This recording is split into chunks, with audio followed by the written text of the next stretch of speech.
Ever feel like you're just wading through endless information on meditation or, Buddhist practice? It can be pretty overwhelming. Yeah, there's a lot out there. But what if we could just cut straight to the heart of it? Find some real clarity you can actually use. That's what we're aiming for in this deep dive. We're diving into a really significant work today based on the excerpts you shared with us. It's Satipaṭṭhāna, The Direct Path to Realization by Ven Analayo. Satipatthana, okay.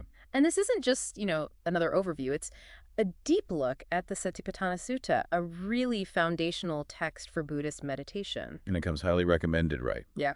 Joseph Goldstein called it a gem. He did.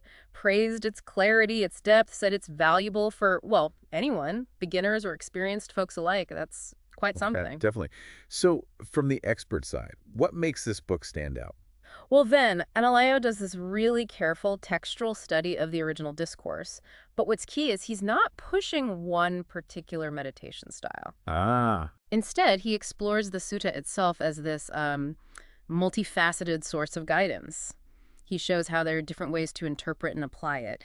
It's this blend of deep scholarship and, real practical meditation experience. Got it. So our mission for you today is to pull out the most important, the most practically useful stuff from these excerpts on Satipatthana. Exactly. Let's get into it. Okay, let's start right at the beginning. Satipatthana. What does that word actually mean? Let's unpack it. Right. So it's two Pali words.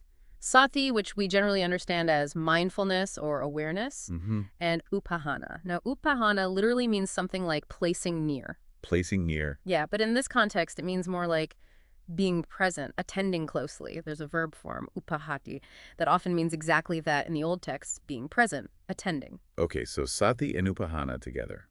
Presence of mindfulness, attending with mindfulness. Precisely. Or you could think of it as sati standing by, kind of ready and available right here, right now. Ready at hand. I like that. Yeah. And just to confirm, the Sanskrit version, smitupasthana, points to the same meaning that upasthana, presence, is the right component. Makes sense. Now, the book's title also calls it the direct path. What's the directness about? Is it the only path? Good question. The Pali term is ekayano. It really emphasizes a directness in uncovering the truth, realizing nibbana. But not necessarily exclusive. Not necessarily exclusive, no. It's more about efficiency, maybe. Focusing on these core mindfulness practices is seen as a direct route to cut through all the mental noise and, experience understanding directly, less getting lost in theories. And the sutta itself backs this up. The book mentions a passage at the end. Right. The sutta finishes by saying this practice can lead to higher realization within 7 years. Or maybe even just 7 days. 7 days. Wow. Yeah, it really highlights that potential for, relatively rapid progress, emphasizing that directness. Okay, so if this is the direct path, what qualities do we need? What does the book say we need to cultivate? The sutta itself specifies diligence. The Pali word is atapi and clear knowing. Those are key. Diligence and clear knowing. And you also see the combination satisempajanya quite often. That means mindfulness and clear knowledge. Especially when talking about, say, awareness of our body movements in the training. So it's not just vague awareness, it's sharp, clear understanding of what we're aware of. Exactly. And the book notes this pairing mindfulness and clear knowing isn't just for physical stuff. It pops up in loads of different contexts in the teachings. This focus on effort, on diligence, makes me wonder, was the Buddha just saying, relax, it'll happen? Oh, not at all. The book really stresses the Buddha's emphasis on commitment, on effort. It was crucial for realization. Right. Which was quite different from some deterministic or fatalistic ideas around at the time. He taught that even reaching a state without desire, that itself takes wholesome desire and effort to achieve. That's interesting, using positive striving to get beyond striving. Exactly. And he'd even take terms used by other, ascetics and sort of reinterpret them for his own path, always stressing that active engagement. So we have mindfulness, Sati. How does just being mindful actually lead to insight? What's the connection? The book uses some great similes for this to show how sati prepares the way for insight. Okay. Think of a surgeon's probe, exploring carefully, or a plowshare, turning over the soil for new growth, or the control needed to guide a big elephant, or keeping streams flowing where you want them. They all show how sati, this focused awareness, makes space for wisdom to pop up. Those are really vivid. So mindfulness kind of clears the path, prepares the ground for insight. Precisely. There's also the image of a skilled charioteer, always watching, always steering, that sati guiding our other mental faculties. Right. And another one carrying a bowl full of oil on your head very carefully. That shows the balance, the constant attention needed to not get distracted. These really help make it less abstract. The book also calls Satipatthana a proper pasture. What's that metaphor about? Ah, yeah. That comes from another discourse, comparing the practice to a cowherd who knows the best grazing spots. Okay. And another text, the Mahagopalaka Sutta, builds on this, saying that regularly returning to these mindfulness practices is what nourishes our spiritual growth, helps us develop towards liberation. So practicing Satipatthana regularly is like feeding our spiritual side in a healthy environment. Exactly. And there's another simile using the same idea, a monkey needing to stay in its safe territory to avoid hunters. Ah, okay. Just like the monkey is safe in its own area, we find safety by sticking to the practice of Satipatthana. And since chasing after fleeting sense pleasures is called an improper pasture, it shows how this bare awareness helps keep our senses in check, away from distractions. This term bare awareness or bare attention keeps popping up. How does that differ from our normal, often reactive way of experiencing things? Good point. The book explains that bare attention can lead to what it calls a de-automatization of our usual mental habits. De-automatization. Yeah. Through this kind of non-reactive awareness, we start seeing things more as they actually are, without all the layers of our usual reactions, judgments, projections, Like hitting pause on our automatic reactions. Sort of, yeah. Yeah. By bringing awareness to the whole process, we notice those automatic responses to sensory input. And just noticing them is the absolute first step if you want to change habits that aren't helpful. Right. You can't change what you don't see. Now, where does concentration fit in? Things like jhana. Is Satipatthana just broad awareness, or does it involve these deeper focus states too? Well, sati mindfulness is actually really important for reaching the third jhana, the third level of absorption. Okay. And when you get to the fourth jhana, which involves really deep equanimity, sati becomes incredibly pure because it's so closely linked with that equanimity. So they're not separate things. Yeah. Mindfulness and concentration support each other. Exactly. Lots of texts actually say Satipatthana is a basis, a foundation for developing these absorptions. And it's important to remember sati is present in all the jhanas. It's even relevant when emerging from the deepest states of concentration. The title mentions realization. How does Satipatthana connect to being free from desires and discontent? That last bit of the core definition, free from desires and discontent in regard to the world, really points to the mental composure that comes from practicing Satipatthana consistently. Ah, I see. This freedom highlights how important concentration is within insight meditation itself. So it's not just passive observation. It involves cultivating a certain mental quality. Definitely. The word samadhi, concentration, its root means to put together, to collect. It signifies that composure, that unified mind. But what's really interesting is how broadly concentration gets used in the early texts. It's not just sitting super still in deep meditation. No, it can describe the focus in walking meditation, or observing the flow of feelings and thoughts, or even contemplating things like the 5 aggregates. Wow, okay.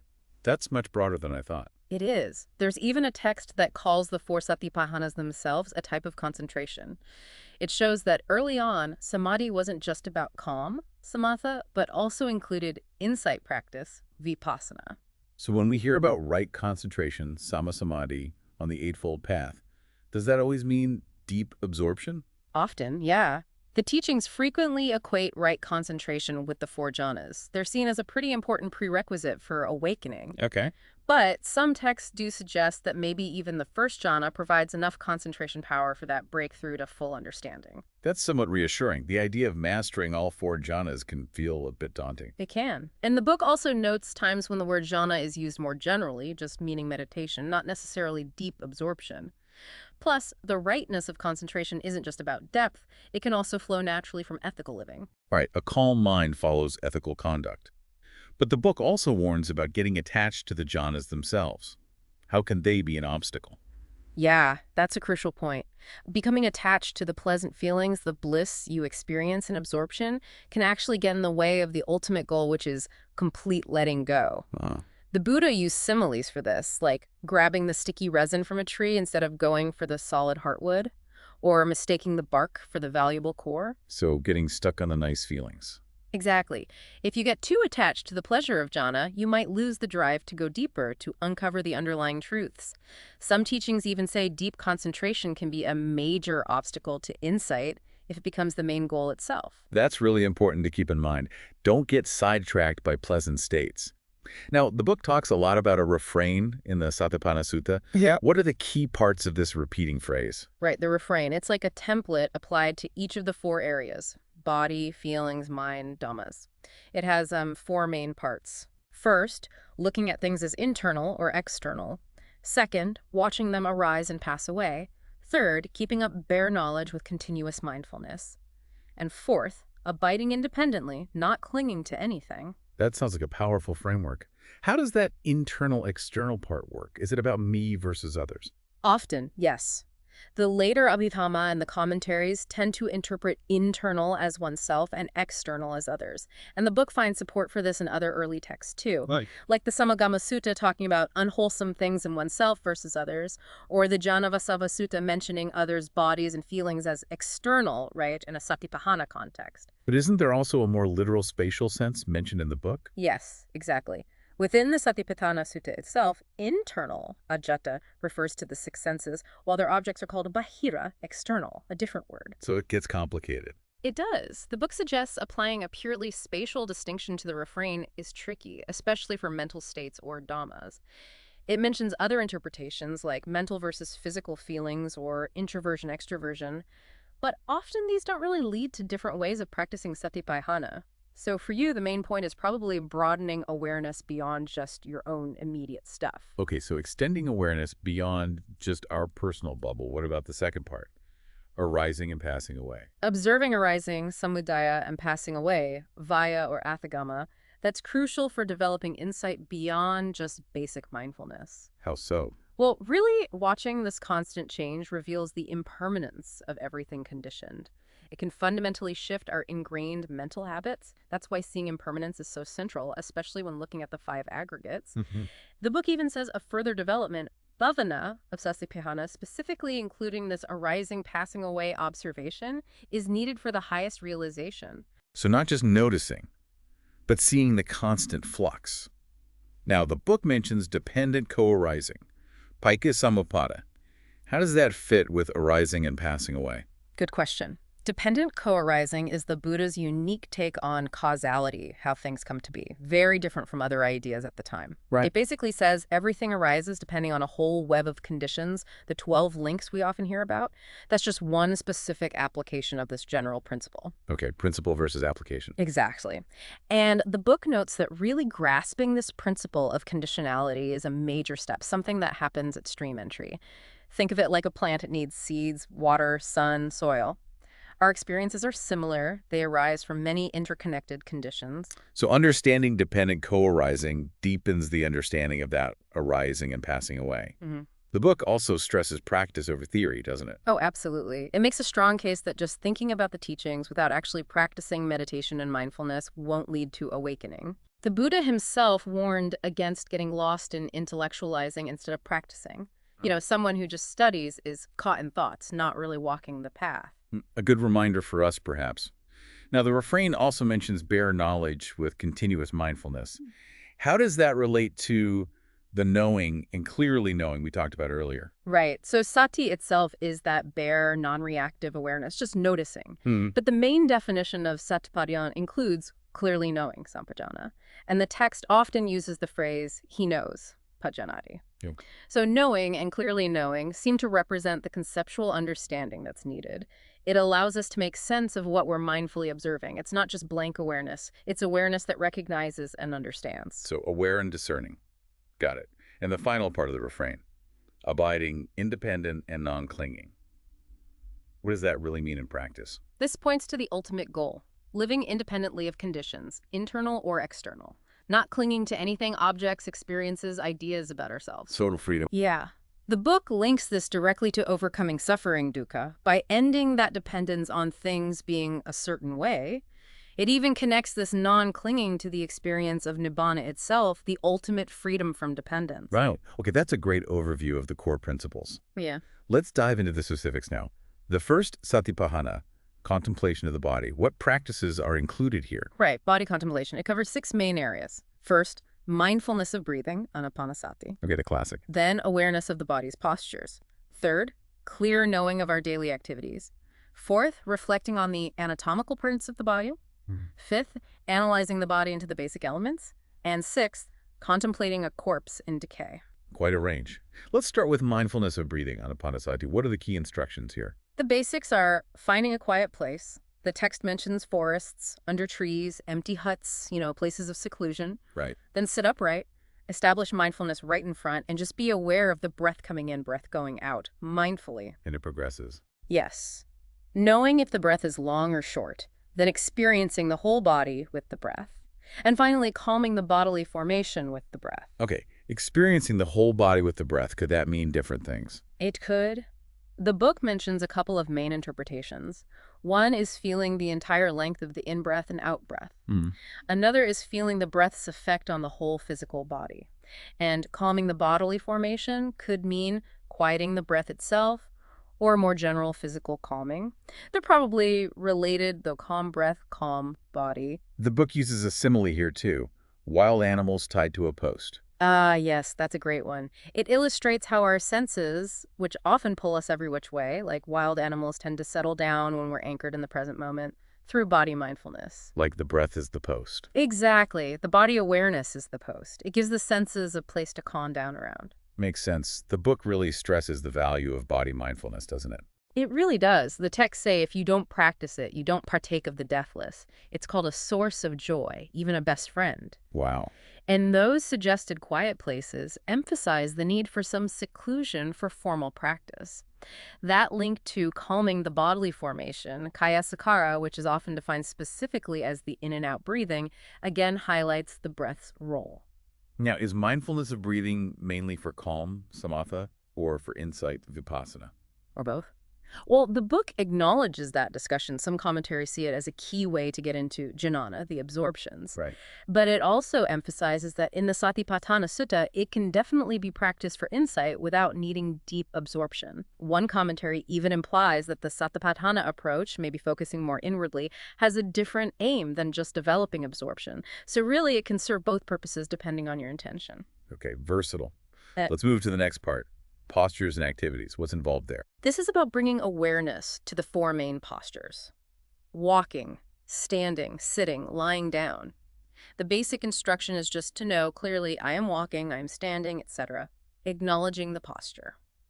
Simple. How does that lead to insight? Well, the book points out these ordinary postures can be investigated more deeply. Like one text links postures to how bones and tendons work together. Suggesting a deeper look at the mechanics. The commentaries even suggest breaking down walking into distinct stages and linking them to the 4 elements: earth, water, fire, air. So you go beyond just labeling to examining the actual process. Right, observing the experience of the posture, not just the label. And what about clear understanding in regard to activities? That's bringing mindfulness to everyday actions. Going forwards, backwards, looking around, bending, stretching the texts.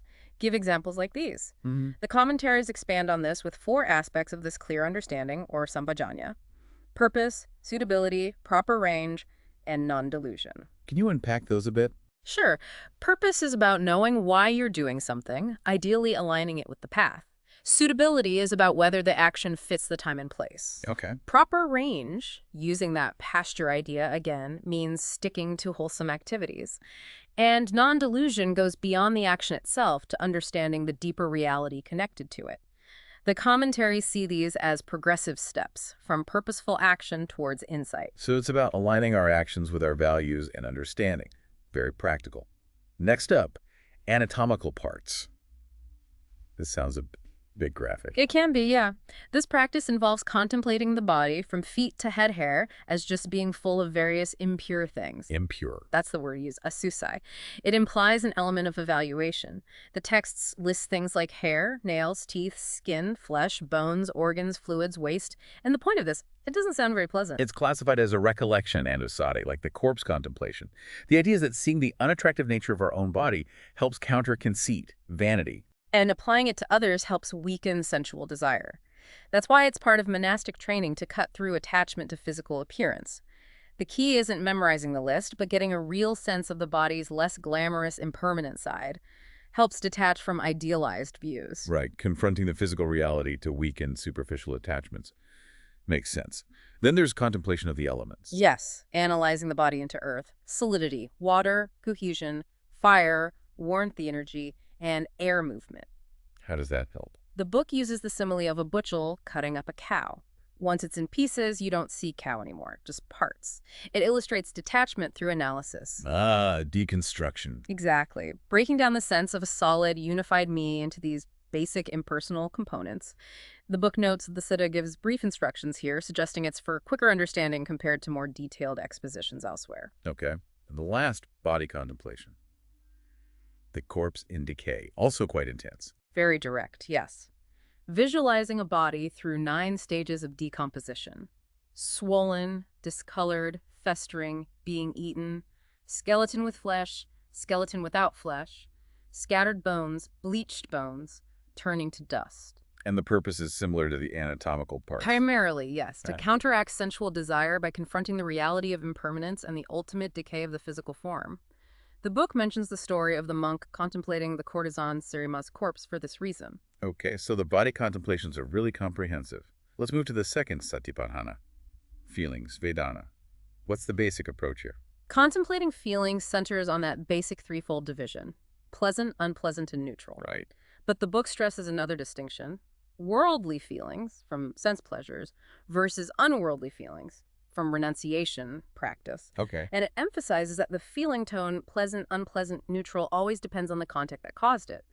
The goal is to see this conditioned nature clearly, so detachment arises, and we stop identifying so strongly with the feelings. And just observe them without getting carried away. Exactly. See their conditioned nature, then detachment follows. The book quotes that image of feelings being like winds, sometimes warm, cold, gentle, harsh. We don't fight the wind, right? Same with feelings. Mindful observation helps us stop grasping the pleasant and pushing away the unpleasant. The commentaries even say asking who feels this shifts you from just having the feeling to contemplating it. Let's look at the types. Pleasant feelings, are they all treated the same? No, they can be worldly, from senses, or unworldly, from wholesome states, practice. The danger with worldly pleasant feelings is attachment, craving. Right. But there are wholesome pleasures too, linked to the Dhamma, auspicious joy. Delight is actually seen as helpful for progress. Inner joy is essential for meditation. There's a whole progression of happiness outlined, from ethics up to realization. So it's about discerning the quality and not getting attached, even to the good ones. Discerning of the quality, okay. What about unpleasant feelings? The ones we usually run from? Again, they can be physical or mental, worldly or unworldly. The book mentions various causes for physical pain, bodily imbalances, environment, our actions, not just blaming past karma. The goal isn't changing past karma, but developing wisdom now. And being unable to bear pain can lead to bad actions, trying to escape it. But realization doesn't depend on just gritting your teeth through pain. Okay. Unpleasant feelings trigger irritation, avoidance. Aversion to pain can even fuel desire for sense pleasure as an escape. But the key insight is, wisely observing pain through Satipatthāna can bring deep understanding. A mindful mind can endure bodily pain without being mentally crushed by it. Meeting it with awareness, not resistance. Meeting it with awareness. Got it. And neutral feelings, they seem less dramatic. They do, but they can be tricky. They can feed the tendency to ignorance because we often don't notice them arising or passing or understand their potential downsides or the escape from them. So they're subtle. Very. The book says awareness of neutral feelings is hard, often best noticed by inference, like when there's no obvious pleasure or pain present. Even that baseline state needs attention. Right. Okay, third foundation. Contemplation of the mind, Sita. What's the focus here? This one, Satipaṭṭhāna, looks at the mind's quality or state. Especially, is it affected by lust, anger, delusion? Are they present or absent? How is it structured? There are 8 pairs, making 16 states to observe. Mind with lust, without lust, with anger, without anger, with delusion, without delusion, contracted, distracted, concentrated, unconcentrated, liberated, unliberated. 16 states, that's detailed. It is. And interestingly, the same list appears elsewhere when discussing psychic powers, like telepathy. The book notes this practice involves a subtle shift, seeing mental events as just objects with qualities rather than seeing mind as some fixed me. And again, watching these states arise and pass away shows they're impermanent, conditioned. So observing thoughts and emotions as temporary weather patterns, basically. Does it involve trying to change them? Like fight the anger? No, that's key. This isn't about actively suppressing unwholesome states. It's about receptive awareness. Clearly seeing, anger's present or lust is absent, without judgment, without interfering. Just letting it be. Yes, uninvolved receptivity. Because we tend to ignore stuff that clashes with our self-image, right? So honest acknowledgement is the first step. Non-reactive awareness stops the impulse to either act out or push down, like a mirror just reflecting. Like a mirror. I like that. But the book mentions another approach, beating down mind with mind. That sounds different. Very different. But the book clarifies that's a last resort, an emergency measure for extreme cases when negative thoughts persist and might lead to harm, and other methods haven't worked. Not the standard approach, then. No. The Buddha himself tried and discarded forceful suppression before his awakening. It's not for general development, more for crises. So non-reactive awareness is the main path here. Okay, that's clear. The book mentions contracted and distracted minds. Right. Contracted, salkita, is like the mind drawn inward, maybe sluggish, dull, depressed. Distracted, vikita, is the opposite, scattered, restless, worried, often linked to chasing sense pleasures. A distracted mind struggles to focus, avoid unwholesome stuff, or overcome inertia. And concentrated, unconcentrated relates to samadhi. Exactly. Just indicates if the mind is collected, samahita or not. And liberated, unliberated. That sounds like the big picture. Vimutta, liberated, means freedom from defilements. Could be temporary during meditation, or the more permanent freedom of higher realization. So mind contemplation is a really nuanced look at our inner states. Okay, fourth and final, Satipaṭṭhāna, contemplation of Dhammas. Now, Dhammas can mean different things. What does it mean here? Good point. Here, Dhammas refers to specific categories crucial to Buddhist understanding. Things like the 5 hindrances, the 7 factors of awakening. Specific frameworks. Exactly. And also ways of analyzing experience, like the 5 aggregates, the 6 sense spheres, the 4 noble truths. The book stresses these aren't the objects themselves, but frameworks, lenses we apply to whatever arises in our experience. So we use the teachings to understand our experience. Pretty much. Dhammas here means phenomena as classified by the teachings. The goal is to orient the mind towards liberation by seeing these principles in action. The grammar suggests contemplating in terms of these categories. It requires a more deliberate directing of attention than the other 3. Let's start with the 5 hindrances. We touched on them before. How does this work as a contemplation? It's like a focused version of mind contemplation, zeroing in on those 5 main obstacles, which are basically forms of greed, hatred, and delusion. The 5 are sensual desire, aversion, sloth and torpor, restlessness and worry, and doubt, right? Correct. And the practice isn't just noticing, oh, aversion is here. It's also understanding the conditions, knowing if it's present or absent, knowing how an unarisen hindrance arises, how an arisen one can be removed, and how to prevent it coming back. So understanding the whole life cycle of the hindrance. Does the book give causes and remedies? Yes. For each one. Like, unwise focus on attractive things fuels desire. Focusing on unattractive aspects counters it. Unpleasant experiences feed aversion. Loving kindness works against it. Boredom brings sloth. Energy dispels it. Worry comes from unwise thinking. Present moment focus calms it. Doubt arises from confusion. Clear understanding overcomes it. Very practical. A targeted way to work with these common blocks. The book mentioned commentaries linking hindrances to jhana factors. It does, suggesting, say, desire hinders concentration, aversion hinders joy, and so on. But the book also cautions these specific links aren't always explicit in the earliest texts, maybe later interpretations. Okay, next Dhamma, the 5 aggregates. Fundamental concept, how are they contemplated? The 5 aggregates form body senses, feeling, pleasant, unpleasant, neutral, cognition, recognizing, labeling, volition, intentions, impulses, consciousness, awareness. Contemplation means identifying these as they occur, then watching their arising samudaya and passing away at the gamma. And the point is, seeing their impermanence, their conditioned nature. It dismantles the illusion of a solid, permanent self, but it's also a positive framework for understanding our experience. so seeing me is just this changing collection of processes. Exactly. The book uses that simile of the burden bearer. The aggregates are the burden, clinging is the bearer. Even an enlightened person uses I, but without the clinging. Right. And while it seems negative, not self, understanding the aggregates is key. The book notes that while sometimes just body consciousness analysis is enough, the 5-part 1 is common, maybe because seeing the mind as impersonal is harder. The core is watching arising, passing, revealing impermanence, conditionality. This practice leads to all stages of awakening. And remember, they're not self because we can't just make them be whatever we wish. Makes sense. Next, the 6 sense spheres. How is this contemplated? Focus here is on the internal senses, eye, ear, nose, tongue, body, mind, and the external objects, sights, sounds, smells, tastes, touches, mental objects. The practice is understanding how a fetter, an attachment, arises based on that interaction.